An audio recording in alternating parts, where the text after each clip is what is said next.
மண்ணக உயிர்களை மீட்டெடுத்து மீண்டும் விண்ணகத்திற்கு சென்று தந்தையோடு இயேசு கிறிஸ்து இணைந்ததை எடுத்துரைக்கும் ஆண்டவரின் விண்ணேற்ற பெருவிழா திருப்பலிக்கு அன்புடனே அழைக்கிறோம்.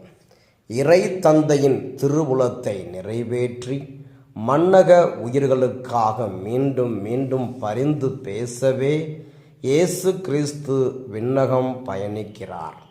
இயேசுவின் இவ்வுலக நற்செய்தி பணி சில ஆண்டுகள் மட்டுமே. ஆனால் அவரின் துணையாளராம் தூய ஆவியின் அருளால் சீடர்களால் பல்வேறு தேசங்களுக்குள் நற்செய்தி பறைசாற்றப்பட்டது. நாமும் இறைவனை பற்றிய நற்செய்தியை நற்செயல்களிலே வெளிப்படுத்துவோம். இன்றைய முதல் வாசகத்தில் தூய ஆவி உங்களிடம் வரும்போது கடவுளின் வல்லமையை பெற்று எனக்கு சாட்சிகளாய் இருப்பீர்கள் என திருத்தூதர்களுக்கு இயேசு அறிவிக்கிறார். இயேசு மரித்து உயிர்த்தெழுந்த பின்னும் சீடர்களோடு உரையாடுகின்றார். உள்ளத்தில் வலிமையை வளர்க்கிறார். தொடர்ந்து அவர்களோடு இருக்க தூய ஆவியின் வல்லமையை அளித்துவிட்டு விண்ணகத்திற்கு எழுந்தருளுகின்றார். மனிதராய் பிறந்த எவரும் பெறாத புனித நிகழ்வு.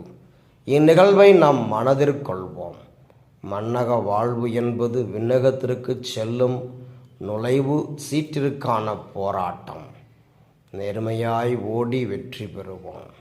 இன்றைய நற்செய்தி வாசகத்தில் இதோ உலகம் முடிவு வரை நான் உங்களோடு இருக்கிறேன் என்று இயேசு நம்மை அரவணைத்து ஆசி அளிக்கிறார்.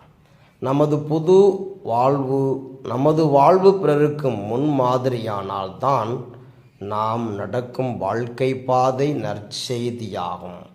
சொற்களால் நற்செய்தியை பறைசாற்றுதலினும் நமது செயல்களால் பறைசாற்றுவோம். இறை விசுவாசத்தை பெறுவோம், பிறரில் விதைப்போம், ஆன்மாக்களை அறுவடை செய்வோம் என்ற நம்பிக்கையோடு இத்திருப்பலியில் இணைவோம்.